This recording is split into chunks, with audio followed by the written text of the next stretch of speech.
Teman-teman penyuka karya Franz Kafka, saya akan membacakan sambutan meninggalnya Kafka oleh Johannes Ursidil. Sambutan meninggalnya Kafka oleh Johannes Ursidil. Rabu pagi pada 11 Juni 1924 di Praha cuaca cerah. Pada hari yang sama, Lenin meninggal. Trotsky dicekal di Rusia, tapi Rusia jauh dari Praha. Di Italia sedang ramai aksi fasisme, tapi Italia jauh dari Praha. Di Amerika pada 3 Februari 1924, Woodrow Wilson meninggal, tapi Amerika jauh dari Praha.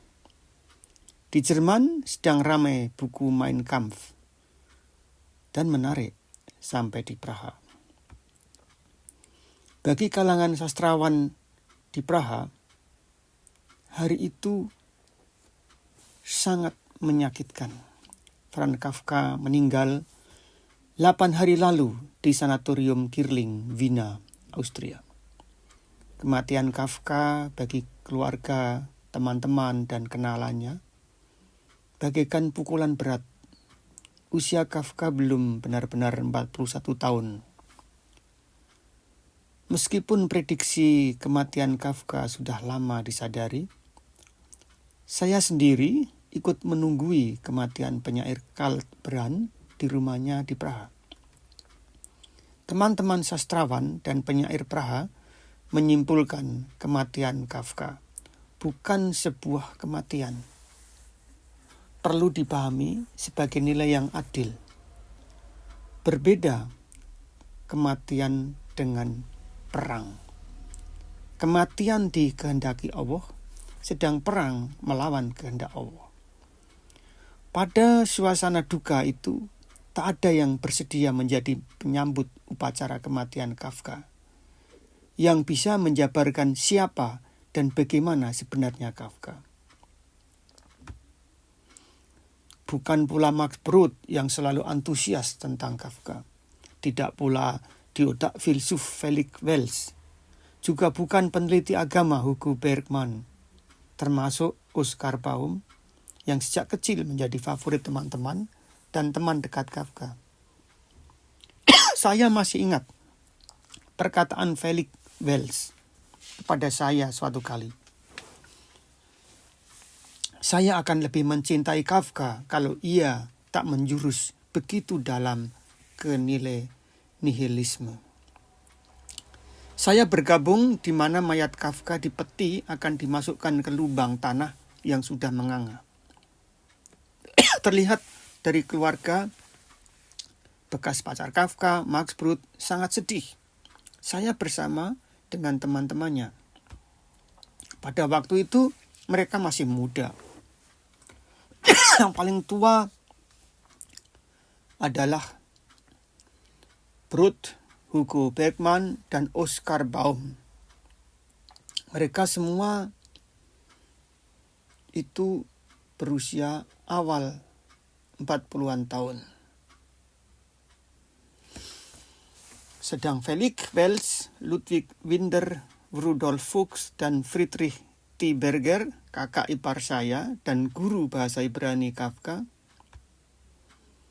mereka ini masih berusia 30 tahun. Saya sendiri masih berusia 29 tahun. Pada ritual pemakaman itu, hadir tak kurang dari 100 orang.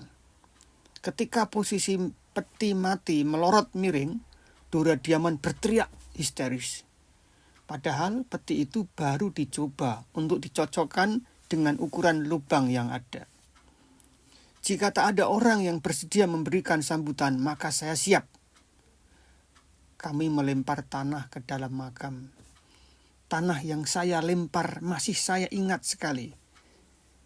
Warnanya terang, berkelopak seperti lempung, bercampur pecahan batu. Saya pergi dengan seorang perempuan yang dikenal Kafka sejak kecil. Sampai akhir pemakaman tak ada sambutan. ritual pemakaman itu selesai setelah turun hujan. 8 hari kemudian, tepatnya pada tanggal 19 Juni 1924, pukul 11 pagi, diadakan penyambutan di gedung teater Jerman Kleinen Bühne di Praha.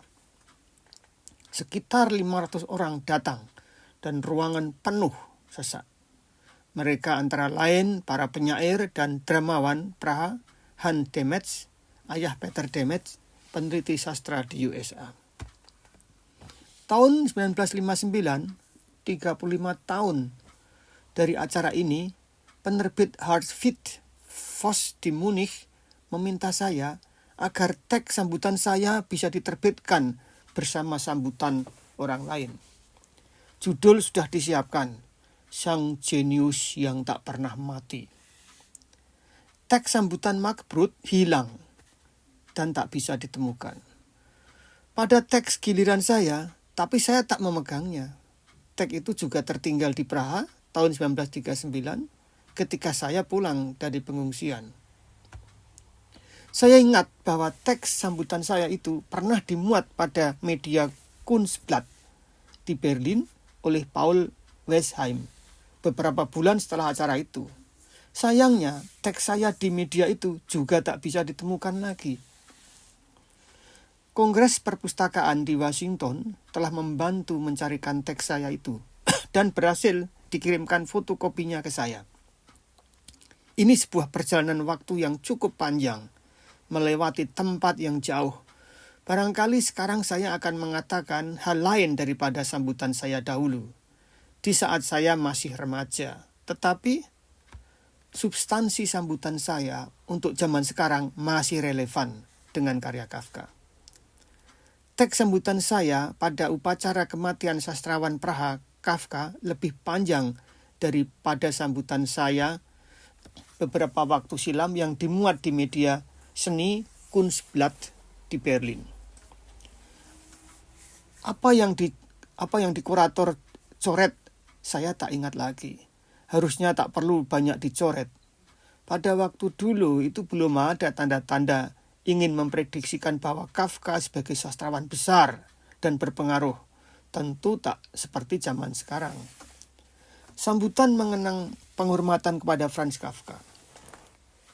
Saya melihat di ruangan ini berkumpul teman-teman dan para pengagum seorang manusia dan sastrawan. Sastrawan yang punya ciri menjunjung nilai tinggi kemanusiaan dan telah meyakinkan lewat karyanya yang magis penuh nilai literasi. Jika karena ia harus menjalani kesesuaian hidup tanpa henti dan telah mengabdikan diri pada seni, seperti itulah sosok Franz Kafka. Jenis manusia langka yang ia jalani sebagaimana ia hidup dengan segala perjuangannya ke dalam bentuk prosa yang kuat dan berhati mulia. Dengan rasa humanis lewat kesopanan yang alami untuk menunjukkan kebenaran. Kehidupan manusia jenis ini harus dihormati.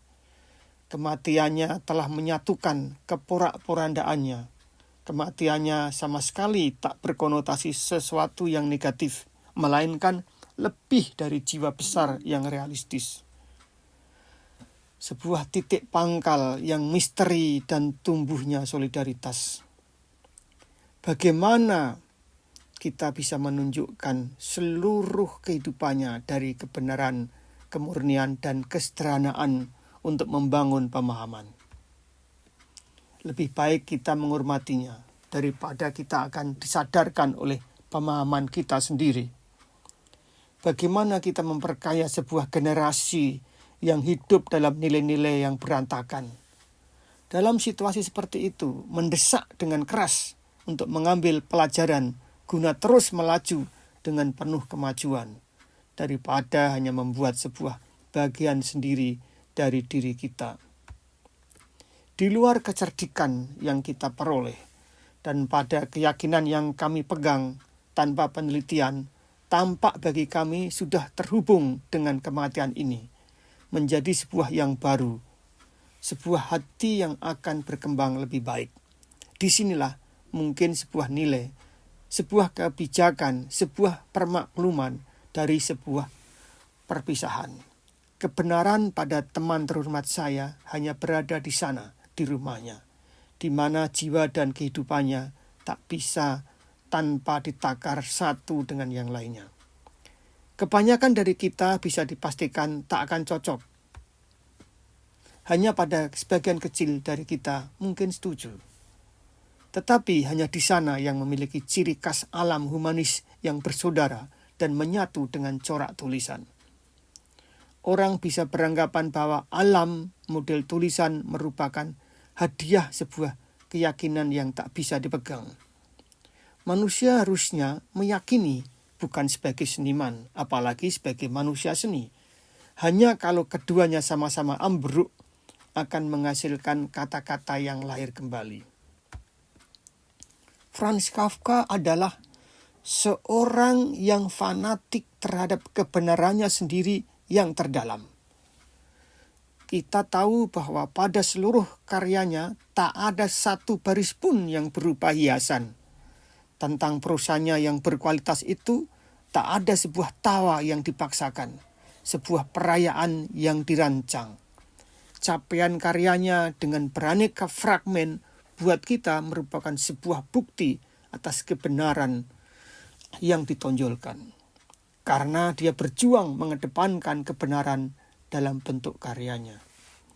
Ia membongkar karena ia ingin menunjukkan bagian terdalamnya, kebenaran terdalamnya. Begitulah di mata saya. Ia punya seorang kakak bernama Kierkegaard dan hanya memiliki sebuah semboyan. Sesuatu itu punya arti hanya sampai batas akhir pertahanan yang menyenangkan. Sekarang hanya sedikit yang mengetahui betapa dari kita menjuluki Franz Kafka sebagai maestro. Masih jarang seorang pada bidang sastra Jerman kontemporer kita dari tetangga yang sepadan. Kita berterima kasih kepada Franz Kafka atas capaiannya. Orang bisa katakan tanpa ia menyadari dengan benar, begitulah kita harus menanti sampai semua organ tumbuh yang sepatutnya. Dari semua yang terdalam dan terindah untuk ditulis, hari ini tampak antik dalam nilai-nilai modern. Mungkin harus berterima kasih kepada Knut Hamsun, sastrawan besar dengan corak tulisannya. Selain Hamsun, aku tak kenal sastrawan lain. Tetapi saya tahu bahwa karya brilian dari sastrawan jenius Franz Kafka akan selalu banyak diapresiasi nilai sastranya dan akan dicintai, menjadi warisan dengan sebuah kekuatannya sendiri yang semuanya bagus untuk direnungkan. Johannes Ursidil lahir di Praha tahun 1896, meninggal 1970. Ia termasuk pengagum karya Kafka di lingkungan sastrawan Praha. Setelah Perang Dunia I, ia bekerja di media Jerman dan koran lain di Praha sampai tahun 1933. Pada tahun 1939, ia beremigrasi ke Amerika dan bekerja sebagai editor penerbitan, kemudian berpindah sebagai penyiar pada Voice of America. Ia menulis puisi dan prosa. Terima kasih.